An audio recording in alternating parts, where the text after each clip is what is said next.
मोक्षमार्ग प्रकाश नाव का दिलं या ग्रंथाला, त्या नावाची सार्थकता समजावी. या संसाररूपी अरण्यामध्ये सर्व जीव कर्मजनित दुःखाने एकसारखे पीडित आहेत. त्या अरण्यामध्ये मिथ्यात्वाचा घनदाट अंधकार व्यापून असल्यामुळे त्यातून बाहेर येण्याचा मार्गही त्यांना सापडत नाही. तेथेच तडफडत विव्हळ होतात आणि अनन्य गती होऊन सर्व वेदना सहन करतात. अशा जीवांच्या कल्याणाकरता श्री तीर्थंकर भगवान रूपी सूर्याचा उदय झाला. त्यांच्या दिव्यध्वनीरूपी किरणांनी त्या अरण्यातून बाहेर पडण्याचा मार्ग प्रकाशित केला. जसे सूर्य स्वयं तर मार्ग प्रकाशनाची इच्छा करीत नाही, परंतु त्यांच्या सहज सिद्ध फैललेल्या किरणसमूहाने मार्ग प्रकाशन होत असते, सर्व वस्तुदात उजळून निघते, तसे श्री योगी भगवान वितराग असल्यामुळे स्वयं मोक्ष मार्गाचे प्रवर्तन करण्याची इच्छा करीत नाही. तथापि त्यांच्या पुण्यरूप अघाती कर्माच्या उदयाने त्यांच्या शरीररूप उद्गलद्रव्य दिव्यध्वनी रूपाने परिणत होते. झालाय का?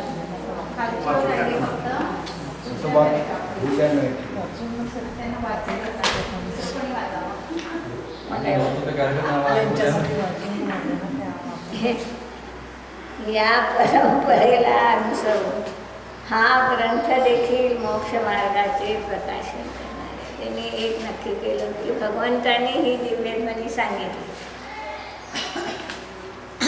पण ती कोणत्या इच्छेनं सांगितली नाही. मला सांगायचं आहे, दुसऱ्याचं कल्याण करायचं आहे, हा भावही त्यांच्या जीवनात आला नाही. वितराग भावनेतून सहज एक भाग शब्द त्यातला आपल्याला मुलाचा मिळाला होता की ही दिव्यध्वनी जी अशाच प्रकारच्या इंद्राच्या मनात हा विकल्प आला की अशीच भाषा वर्गना तिथं असावी.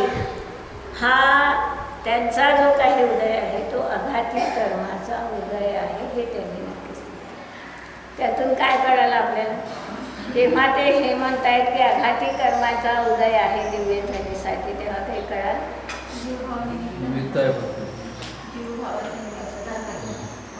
तीर्थंकर प्रकृती नामकर्माच्या उदयात मिळते आणि मग तीर्थंकर प्रकृतीच्या उदयानं दिव्यध्वनी फिरते आणि म्हणून ती अघाती कर्माच्या उदयानं, नामकर्म अघाती कर्म आहे, म्हणून नामकर्माच्या उदयानं ह्या सगळ्या गोष्टी तिथं आता आघाती कर्म राहिलं नसतं. जेव्हा समोशरण मिळतं, छत्र असतात, चामन असतात, किंवा अष्टप्रातिहार्य असतात, 8 मंगलद्रव्य असतात, हे सगळं जे काही त्यांना मिळालेलं असतं ते आघाती कर्मातल्या पुण्यप्रकृतीचा उदय असतो, त्याची निमित्तता त्यात असते. त्यातही तीर्थंकर प्रकृतीचा उदय हा नियमाने नामकर्माची प्रकृती असल्यामुळे तिच्याच उदयात अशा प्रकारची बाह्य सामग्री सहज त्यांना प्राप्त झालेली असणार. आणि म्हणून जरी ते आहे आपल्याला दिव्यध्वनीच्या अशा प्रकारचा करता येतो, हा विकल्प तरी आहे का म्हणतात त्यांच्या जीवनात, तो सहज दिव्यध्वनी फिरत राहते, ते तर आपल्या आत्मध्यानामध्ये लीन असणार आहे. आणि म्हणून त्यांचा ग्रंथ प्रमाण कोणत्या रागद्वेषाने त्यांनी लिहिल्या गेला नाही, सांगायच्या विकल्पानं लिहिल्या गेला नाही, अज्ञानातून लिहिला गेला नाही. आणि म्हणून त्यांनी सांगितलेली वाणी ही प्रमाणभूत आहे. त्याच्यानंतर जे काही परंपरेनं ते पुढचं सांगता येत, आता त्या परंपरेला अनुसरून हा ग्रंथ देखील मोक्षमार्गाचे प्रकाशन करतो. आचार्यांनी गणधरांनी तीर्थंकराच्या वाणीतून आशय काढला, त्या आशयाला आचार्यांना दिला गणधरांनी. आचार्यांनी गणधरांच्या आशयाला अनुसरून ग्रंथांची रचना केली आणि या परंपरेतून हे माझ्यापर्यंत आलेलं ज्ञान होतं. आता त्या सगळ्या ग्रंथांना अनुसरून मोक्षमार्ग प्रकाश हा ग्रंथ प्रकट व्हावा, लोकांनाही मोक्षमार्ग सुगम रीतीनं समजावा. ते संस्कृत, प्राकृत, मागधी भाषेत सगळं होतं आणि ते न समजण्याची किंवा बुद्धिमत्ता कमी असल्यामुळे, ज्ञानाची हीनता झाल्यामुळे हा ग्रंथ लिहिण्याचा विकल्प माझ्या जीवनात आलेला आहे. ज्याप्रमाणे अंधळ्यात अथवा नेत्रविकारी पुरुषास सूर्यप्रकाशनामध्येही मार्ग सुचत नाही, परंतु त्यामुळे दीपाच्या प्रकाशरूप स्वभावाचा अभाव सिद्ध होत, त्याला दिसत नाही, घुबडालाही दिवसा दिसत नाही, म्हणून सूर्याच्या प्रकाशाचा तो दोष नाही. तद्वत जे अज्ञानी आहेत किंवा मिथ्यावादी विकारांनी सहित आहेत, अशा जीवांना मोक्षमार्ग प्राप्त होत नाही. एतावता या ग्रंथाच्या मोक्षमार्ग प्रकाशकतेचा प्रभाव सिद्ध होत नाही, अभाव सिद्ध होत नाही. अतएव या ग्रंथाचे मोक्षमार्ग प्रकाशक हे नाव सार्थ आहे. यातून जे सांगितल्या जाईल तो मोक्षमार्गाचंच प्रकाशन होईल, कोणत्याही प्रकारे रागाची पुष्टी होणार नाही. ग्रंथरचना करण्याची भासलेली आवश्यकता. प्रश्न आहे, मोक्षमार्गाचे प्रकाशक इतर प्राचीन ग्रंथ असताना या नवीनच ग्रंथाची त्यांना आपण कशासाठी रचना आपण कशासाठी करीत आहात? म्हणतात एवढे तर ग्रंथ होते, पुन्हा तुम्हाला हा ग्रंथ रचण्याची काय कल्पना? जे आहे तेही वाचणं होत नाही. आजही आपल्या पुढे तोच प्रश्न उभा आहे की जी ग्रंथसामग्री आपल्याला उपलब्ध आहे त्या ग्रंथसामग्रीचाही स्वाध्याय आपण करू शकत नाही, तर अजून नवे नवे ग्रंथ का तुम्ही निर्माण करता? हा प्रश्न त्यांनी उभा केला आहे. ज्याप्रमाणे मोठ्या दीपाच्या प्रकाशासाठी अधिक तेल वगैरे सामग्रीची जरुरी असते आणि ज्याचे जवळ ही सामग्री व शक्ती पुरेशी नाही, त्यांना जर लहान दीप मिळाला तर त्या आपल्या सामग्रीने तो पेटवून त्याचे प्रकाशात ते जीव आपले कार्य करू शकतात. चिमणीवरही जीव आपलं काम करतात, चिमणी छोट्या चिमणी लावू नये. अजूनही खेड्यात काही ठिकाणी अशा प्रकारची अवस्था असणार आहे म्हणतात. तर तसं ते तेवढ्याच प्रकाशात का होईना आपलं काम करू शकतात, तसं कमी बुद्धिमान असणाऱ्या, कमी ज्ञानाची प्रगल्भता असणाऱ्या जीवांनाही हा थोडा प्रकाशही मार्ग दाखवणारा ठरणारा होता आणि म्हणून ही आवश्यकता आम्हाला भासली. त्याचप्रमाणे या महान ग्रंथाच्या ज्ञानासाठी अधिक बुद्धिमत्ता, व्याकरणादिकांचे ज्ञान यांची जास्त अपेक्षा असल्यामुळे असे सामर्थ्य ज्यांना नाही, त्यांच्या हाती असा एखादा सरळ सोपा ग्रंथ आला तर त्या साधनाच्या जोरावर ते आपले कार्य पार पाडू शकतील. म्हणून या लहान, सरळ व सुबोध ग्रंथाची रचना करीत आहे. कोणत्याही प्राणीमात्रांच्या ठिकाणी हा ग्रंथ हातात दिल्यानंतर समजू शकेल एवढी सरळ, सोपी, साधी भाषा या ग्रंथात मी वापरणार आहे. ज्ञानाभाषाचे महत्त्व. का ज्ञान मिळवायचं आहे? क्रियाकांड करून धर्म होईल का नाही? तर त्या क्रियाकांडाबरोबर ज्ञानाची आराधना ही जरुरीची आहे, हा भाग स्पष्ट करता आहे. हा ग्रंथ रचनामध्ये माझे कशाय प्रेरक आहेत असे नाही, अथवा माझी मानाची, स्वार्थाची, कीर्तीची अभिलाषा ही प्रेरक नाही. मला यातली एकही गोष्ट सत्वत नाही आहे की ज्यामुळे मी ग्रंथ लिहायला तयार झालो आहे. आज ये साठी ही या ग्रंथाची रचना नाही, मला काही त्यातून मिळावं या भावनेतूनही हा ग्रंथ लिहिला गेलेला नाही. परंतु ज्यांना न्याय व्याकरणादी शास्त्रांचे अथवा नयप्रमाणादिकांचे अथवा विशेष अर्थाचे परिज्ञान नाही, त्या महान ग्रंथांचा अभ्यास करू शकत नाही आणि काही लहान लहान ग्रंथाचा अभ्यास करतातही, तथापि त्यांचाही आशय नीट लक्षात येत नाही. तो आशयही समजावा. सोपे ग्रंथ असले तर तुम्ही समजूनही घेता, पण आशय त्यातलाही नाही समजला तर चुकीचं होणार आहे. साधं 3ऱ्या-4थ्या भागात परिभाषा आहे ज्ञानावरण कर्माची. काय परिभाषा? ज्ञान गुणाच्या जे आवरण टाकते ते ज्ञानावरण करणं. आता त्याचा आशय आम्ही नाही समजलो तर काय आपत्ती आहे? ज्ञान गुणावर आवरण टाकलं म्हणजे ज्ञानच नाही राहिलं. हा एक भाग आहे. दुसरा भाग नक्की झाला होता की एक द्रव्य दुसऱ्या द्रव्यात काही करते, तर म्हणतात त्याच्या पाठीमागे त्यांचा आशय काय आहे हे जोपर्यंत कळत नाही तोपर्यंत ग्रंथ नीट लागू शकत नाही. आणि म्हणून आशय कळत नसतो सोप्या ग्रंथांचाही. आपल्यालाही हा ग्रंथ लावताना असं वाटलं होतं काही मोठं कठीण असा ग्रंथ लावावा. ह्या सोपा ग्रंथ लावून आपल्याला काय मिळणार आहे, पण त्या ग्रंथातून जे मिळणार आहे तेही अत्यंत मोलाचं आणि महान मिळणार आहे की सगळ्यांनाच सगळ्याच कठीण भाषेतलं समजू शकत नसतं आणि सोप्या भाषेतून का होईना तेच तत्त्वज्ञान पंडितजी या ग्रंथाच्या माध्यमातून देणार आहे. थोडा जरूर हा फरक पडणार आहे. त्या काळात भाषा निमित्त प्रधानतेचीच राहत आली पंडित लोकांचीही, आणि म्हणून कथन कधी कधी या ग्रंथातही निमित्त प्राधान्यानं असणार आहे. त्यांचा आशय कधी चुकूनही निमित्त प्रधानतेचा नव्हता. हा भाग नेहमी लक्षात आपल्याला घ्यायचा आहे. मी काय बोलते निमित्त प्रधानचं कथन आहे. कर्माच्या उदयानं जीव काय होईल, अमुक झालं तमुक झालं असं कथन येणार आहे या ग्रंथात. परंतु त्या कथनाचा आशय ते काही चुकीचं सांगितलं असं नाही. निमित्त प्रधानतेनं ही सांगण्यात पाठीमागे हेतू होता पंडितजींचा की हा तुझा स्वभाव नाही, तू पराचं लक्ष केलं आहेस आणि म्हणून ही विकृती तुझ्या जीवनात आली आहे हे दर्शवण्यासाठी त्यांना कर्माच्या अवस्था सांगाव्या लागल्या.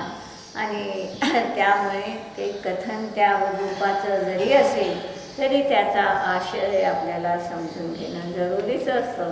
आणि म्हणून पंडितजी म्हणत आहेत की मी या ग्रंथाची रचना करायला तयार झालो.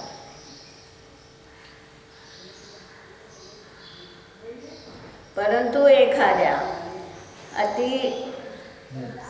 असे अल्पज्ञानी आजकाल बरेचसे आढळून येतात. त्यांच्या कल्याणासाठी हा ग्रंथ धर्मबुद्धीने प्रचलित भाषेत तयार करीत आहे. तेव्हा त्यांची भाषा हीच प्रचलित होती. त्या भागात धुंदारी भाषा प्रचलित होती. परंतु एखाद्या अतिदरिद्री माणसाचे हाती चिंतामणी रत्न पडावे आणि त्याने त्याकडे पाहूही नये, किंवा एखाद्या कुष्ठपीडिताला अमृत लाभ व्हावा आणि त्या अभाग्याने त्याचे पानही करू नये, त्याचप्रमाणे संसार तापाने होरपळून निघालेल्या जीवांना मोक्ष मार्गाच्या उपदेशाचे सुगम साधन तर मिळावे, परंतु त्याने त्याचा अभ्यास करून उपयोग घेतला नाही तर त्याच्या दुर्दैवाला काय सीमा. एवढं सारं जरी मिळालं आणि आम्ही त्याचा स्वाध्याय करणार नसू, त्याचं मनन चिंतन करणार नसू, तर हे त्याचं दुर्दैव, महान असं दुर्दैव असणार आहे. त्याच्या भविष्याचा विचार करतात अंतःकरण समताभावाने भरून येते. सांगितलेच आहे की साहिने गुरुदोगे येन सुनंती अधमवयनानि ते दीप्तदुग्धचित्ता असुरा भवयविगुणा. साहिने गुरुदोगे अत्यंत ज्ञानी असा गुरूंचा नियोग मिळाला असला तरी देखील जे न सुनंती जे ऐकत नाही. ते काय ऐकत नाही? घरात सगळं ऐकत असो म्हणतात, पण धम्म वैराई न सुनंती, धर्माचं वचन जे ऐकत नाही. असा सगळा सुयोग मिळाला आहे. सगळी परिस्थिती निर्माण आहे आपल्याला, आणि तरी जर आम्ही धर्मकथा ऐकत नसू, ते धिट्ट दुःख चित्ता, ते नियमाने अत्यंत कसे आहेत म्हणतात, ज्याला आपण म्हणतो धीट आहे, की ज्याला पापाची भीती नाही तो खरा धीट. धर्माच्या ह्याच्यात ज्याला पापाची भीती नाही, पंचेंद्रियाच्या विषयाची भीती ज्याला नाही, तो खरा दुष्टचित्त. आणि शब्द दुष्ट ठेवला त्यांनी. दुष्टचित्त तर आहे, पण दुष्ट दुष्टचित्त आहे. अशा जीवांना न सुहडा भवभय विहीना, त्यांना कधीही हा संसार भेडसावीत नाही. संसार कधी दुःखद आहे असं वाटत नाही.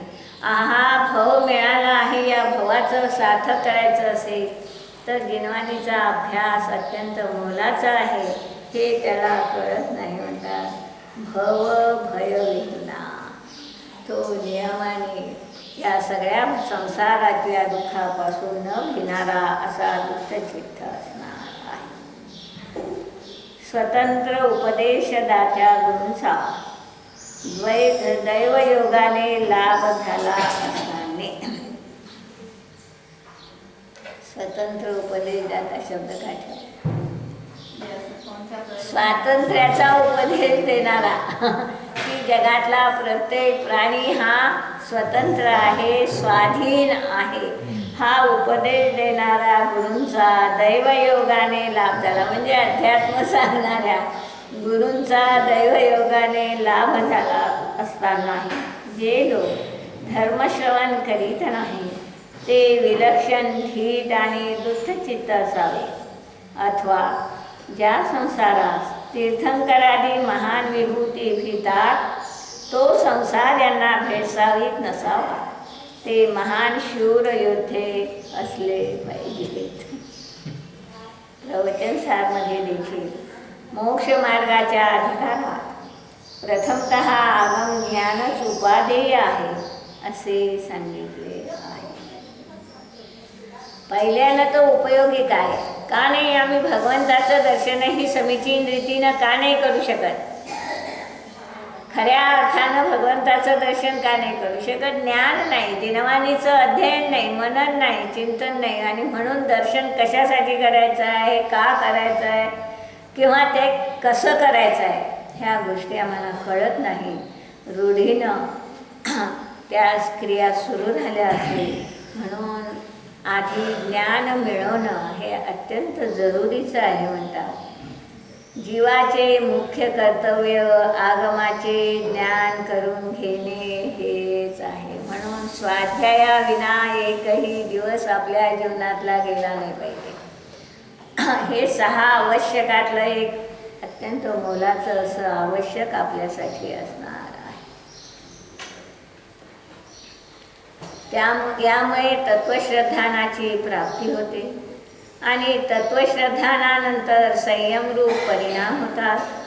तसेच आगमज्ञानाने आत्मज्ञानही प्राप्त. आगमज्ञान नसेल तर आत्मज्ञानही चुकीचं होते. आधी आगमज्ञानही असावं लागेल. क्रोध जीवाचा नाही हे अध्यात्म सांगणार आहे. आगम सांगणार आहे तुझीच पर्याय आहे, तुझाच अपराध आहे. आगमाचं ज्ञान नसेल तर विपर्यास जीवनात येईल. तेव्हा सहजच मोक्षाची प्राप्ती होते. धर्माच्या अनेक अंगामध्ये एक ध्यान तेवढे वगळून यापेक्षा श्रेष्ठ दुसरे कोणतेही अंग नाही. ज्याला ज्याला आम्ही धर्म म्हणणार आहोत, ज्या ज्या धर्मक्रिया म्हणून आम्ही आमच्या जीवनात घेणार आहोत, त्यातल्या सगळ्या क्रियेमध्ये एक ध्यान थोडं बाजूला ठेवा. म्हणतात या स्वाध्यायासारखं दुसरं श्रेष्ठ कोणतंही नाही.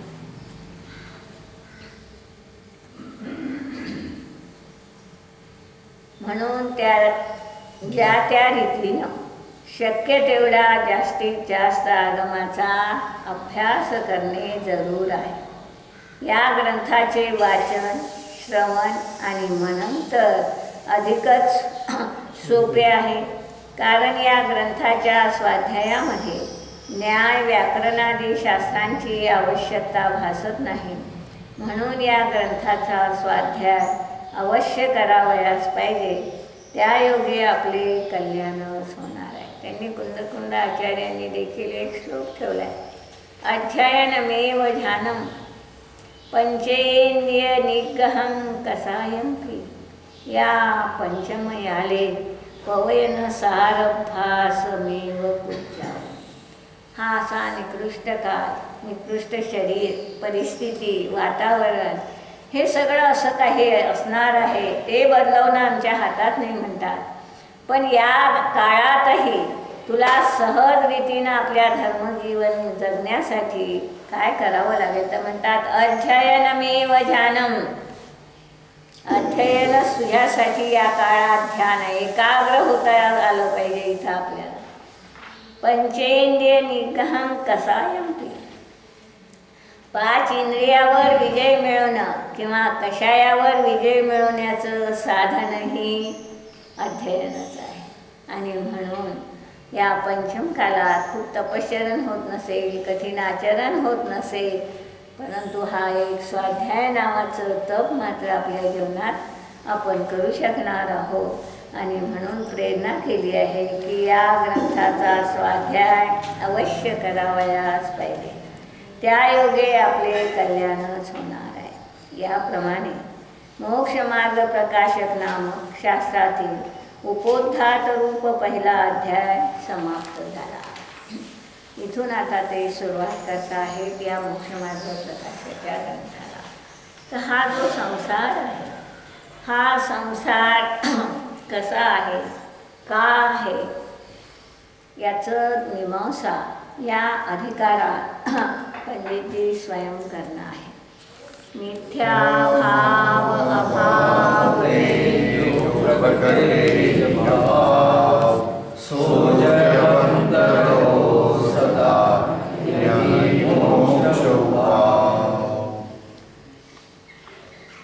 दुःखाचं मूळ कारण कर्मबंधन सांगता येते. तर म्हणतात का सांगावं लागलं आम्हाला दुःखाचं कारण कर्मबंधन.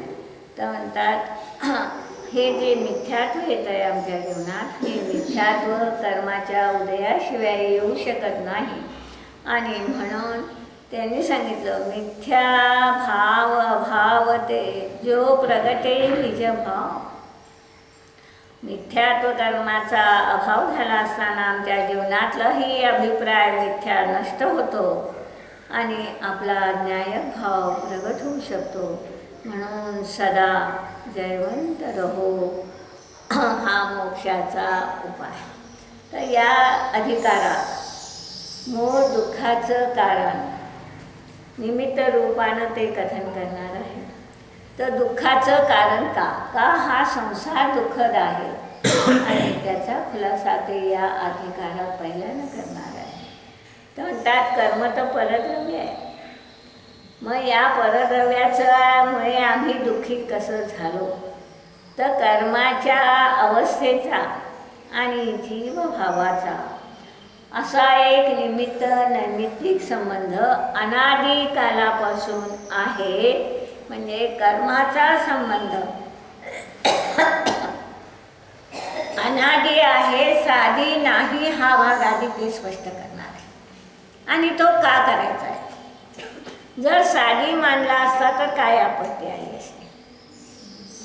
कर्म आधी का जीव आधी यापैकी एक कुणालाही आधी मानलं असतं तर आपत्ती काय आली असती.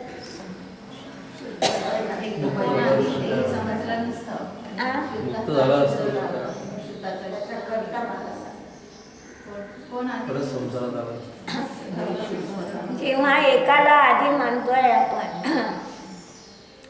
तेव्हा त्यांनी दुसऱ्यात काही केलं हा स्वीकार करावा लागला असता.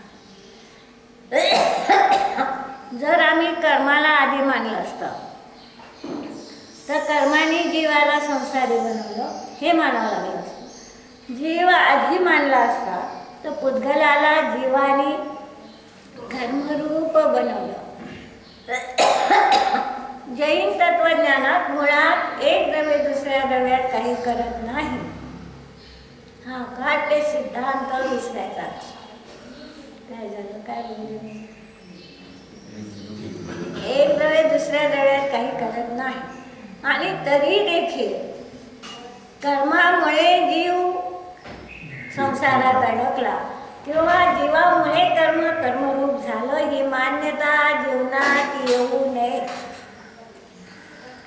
यासाठी वस्तू व्यवस्था कशी आहे तर म्हटलं कर्मरूप अवस्था ही अनादिकालापासून आहे आणि जीवाचा विकार भावही अनादिकालापासून आहे. त्यामुळे कुणी कुणाला विकारी केलं हा प्रश्नच उभा राहिला नाही. आणि म्हणून हा जो निमित्त नैमित्तिक संबंध आहे हा निमित्त नैमित्तिक संबंध अनादी आहे, साधी नाही. हा पहिला भाग ते स्पष्ट करतात आणि त्यामुळे कोणीच कुणाचा करता होत नाही हा नक्की झाला. म्हणतात हा निमित्त नैमित्तिक संबंध सांगण्याची गरज का झाली. समजा काही करत नाही हे मान्य आहे तुम्हाला, तरी म्हणता निमित्त नैमित्तिक संबंध का सांगावा लागला, का सांगावा लागला? त्याची मीमांसा ते करणार आहे त्या अधिकारात. का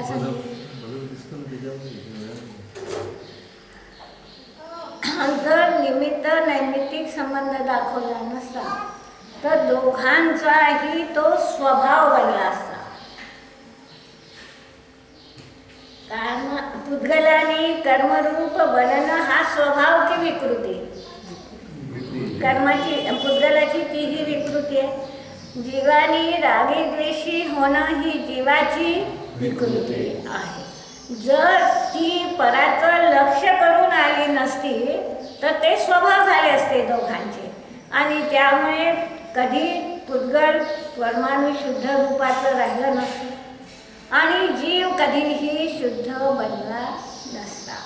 आणि म्हणून हा जो संबंध आहे निमित्त नैमित्तिक संबंध तो संबंध यासाठी सांगावा लागला की ही जी विकृती आहे दोघांच्या जीवनात विकृती आहे, बाकीच्या द्रव्यांमध्ये तर विकृती नाही आणि ही विकृती पराने केली नाही आणि पराचं लक्ष केल्याशिवाय झाली नाही.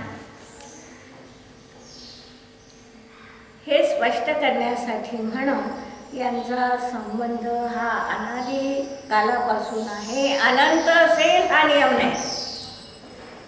जो अनादी संबंध असतो तो अनंत असलाच पाहिजे हा नियम नाही.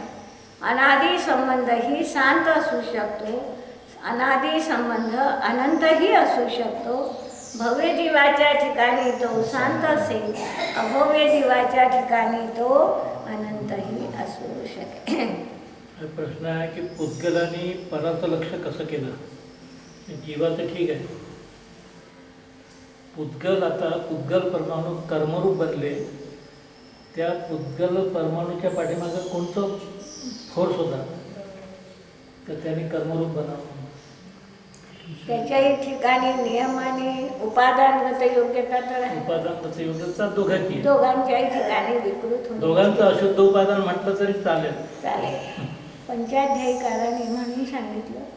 जीवाच्या विकृतीचं कारण पुद्गल सांगितलं आणि पुद्गलाच्या विकृतीचं कारण कालद्रव्य सांगितलं. कालद्रव्य थोडं लक्षात घेण्यासारखं आहे. काय झालं? पुद्गलाच्या विकृतीचं कारण कालद्रव्य. कालद्रव्य. तर का सांगितलं? त्याचा कोणी नव्हताच म्हणून सांगितलं. असं नाही आहे. असं नाही करत आचार्य कधी. त्यांच्याजवळ सगळे प्रूफ असतात. तर जीवाशी संबंधित असणारा पुद्गलाचा विकार तो जीव निमित्त म्हणा. तिथं ह्या ज्या 5 वर्गना आहेत आपल्याजवळ, आहार भाषा वगैरे, त्यामध्ये जीवाची निमित्तता आहे. पण जगात जे जे काही पुद्गलाचा स्कंदरूप परिणाम होतो त्या सगळ्या ठिकाणी जीव आहे का? मेघ बनले, वीज बनली आकाशात अशा अनेक गोष्टी जगात आहेत की ज्याचा जीव कुठंही करता म्हणून सापडू शकत नाही, तरी ते विकारी आहेत, स्कंद आहेत. तर मग तिथं कोण निमित्त? त्याचा कालद्रव्याची निमित्तता हे पंचास्तिकामध्ये आचार्यांनी स्पष्ट केलेलं आहे. म्हणून तो एक महत्त्वाचा मुद्दा कधीही कोणीही विसरायचा नाही. कोणता? जीवाच्या विकारामध्ये पुद्गलाची निमित्तता म्हटल्या गेली, परंतु पुद्गलाच्या विकारामध्ये जीवाचीच निमित्तता नाही, जीवाबरोबर कालद्रव्याचीही निमित्तता आलेली असणार आहे. दुसरं या अधिकारात ते दर्शवणार आहे. आत्म्याला कथनचित मूर्त म्हणणार आहे. प्रश्न उभा राहिला होता, शिष्यासमोर राहणार आहे की कर्ममूर्त द्रव्य आहे, आत्मा अमूर्त द्रव्य आहे. मूर्त मूर्त म्हणजे काय? काही लक्षात आलं? शून्य असला मूर्त कुणाला म्हणाल बरं? हां, म्हणजे पुद्गल द्रव्य तेवढं मूर्त आहे. त्या स्पर्शरस गंधवर्ण नाही, ते सगळे अमूर्त द्रव्य. आत्म्यामध्ये स्पर्शरस गंधवर्ण नाही, म्हणून आत्मा अमूर्त आहे आणि कर्म मूर्त आहे. मग अमूर्त वस्तूचा मूर्त वस्तूशी संबंध तर होऊ शकला नाही.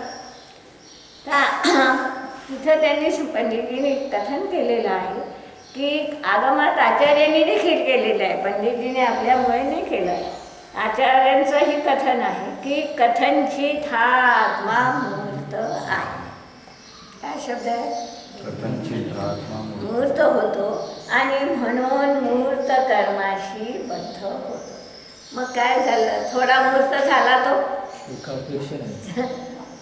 तर तो मूर्त होत नाही, पण मूर्ताच्या निमित्तानं तो विकारी होतो.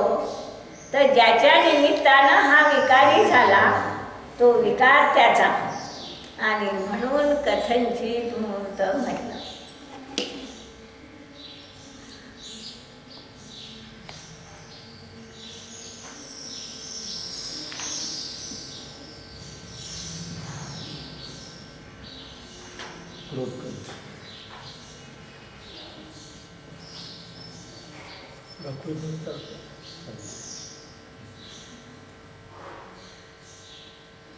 क्रोधभाव मूर्त की अमूर्त?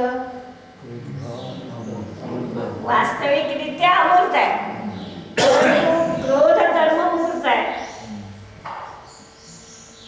आता हा क्रोध भाव याचं कारणही क्रोध कर्म आहे आणि याचं कार्यही क्रोध कर्मच आहे. आलं कुणाला? हा कर्म बंदच करेल ना. काय झालं? हा क्रोध भाव याचं कारण कोण झालं? क्रोध कर्मा निमित्त कारण, अर्थात क्रोध कर्माचा उदय हे याचं कारण झालं. कार्यही क्रोध कर्मच बांधलं. तर ज्याचं कारण पुद्गल, ज्याचं कार्य मूर्त, तोही मूर्त. या दृष्टीनं याला मूर्त म्हटलं. काय लक्षात आलं? या भावाचं कारणही मूर्त आहे, या भावाचं कार्यही मूर्त आहे, आणि म्हणून या भावाला मूर्त म्हटलं. अमूर्त असू नये. दुसरा हेतू काय आहे? दुसरा हेतू या क्रोध भावाचा अविनाभाव जीवाशी बसतो का? पण जिथं जिथं क्रोध भाव आहे तिथं तिथं जीव आहे, पण जिथं जिथं जीव आहे तिथं तिथं क्रोध भाव आहे का म्हणता येतात. जसा क्रोध कर्माशी त्याचा अविनाभाव बसला तसा जीवाशी त्याचा अविनाभाव बसत नाही, आणि म्हणून ज्याच्याशी त्याचा अविनाभाव बसला ते त्याचे. या दृष्टीनंही याला मूर्त म्हणतात. दुसरा हेतू कोणता झाला आपल्याजवळ? त्याचा अविनाभाव मूर्ताशी आहे म्हणून. अविनाभाव म्हणजे काय? नाही तुम्ही शब्द बनवलं तुम्ही समजणार नाही. हे आहे तेव्हा हे आहे, हे आहे तर हे आहे, असा जेव्हा संबंध असतो तेव्हा त्याला अविनाभाव. भावाशी पुद्गल कर्माचा अविनाभाव नाही ना? क्रोध भावाशी आहे. क्रोध भावाशी कारण क्रोध भाव ही जीवाची बरी आहे हम्म.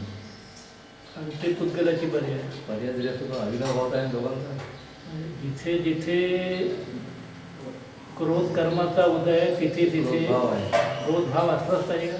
हम्म. बरं. तो बुद्धिपूर्वक का असे ना आहेच. आम्ही नाही का म्हणणार आहोत, बुद्धिपूर्वक नसतो म्हणून. अध्यात्म त्याला नाही म्हणते ते बुद्धिपूर्वक नसते म्हणून हे कधी संपत नाही. आणि तिसरा हेतू ठेवला त्यांनी, हा क्रोध भाव. क्रोधाला तरी जाणतो का? हा फक्त ज्ञेय आहे. जसं मूर्त द्रव्य फक्त ज्ञेय आहे, तसा हा क्रोध भावही फक्त ज्ञेय आहे, न्याय होतच नाही कधी. आणि म्हणूनही तो मूर्त आहे. या 3 कारणामुळे जीवाच्या विकार भावांना मूर्त म्हटल्या जाते. आणि या दृष्टीनं जर जीवाचे विकार भाव मूर्त झाले तर त्या क्षणी तो जीव त्याच्याशी तन्मय असल्यामुळे जीवही मूर्त म्हटल्या गेला. आणि अशा मूर्त कर्माचा मूर्त आत्मेशी संबंध होऊ शकतो. हा भाग ते स्पष्ट करणार आहे. 4था भाग ठेवणार आहे की 8ही कर्माचं स्वरूप सांगून त्या 8 कर्माच्या उदय असताना जीवाच्या ठिकाणी जी जी मिथ्या मान्यता आली, जो मिथ्या भाव आला असेल किंवा जे अज्ञान आलं असेल, जी जी आपल्या गुणांची अवनती झाली असेल, ती अवनती कोणत्या कर्माच्या उदयात कोणत्या प्रकारची झाली, हा सगळा भाग या दुसऱ्या अधिकारात पंडितजी स्पष्ट करणार आहे. तो भाग उद्या.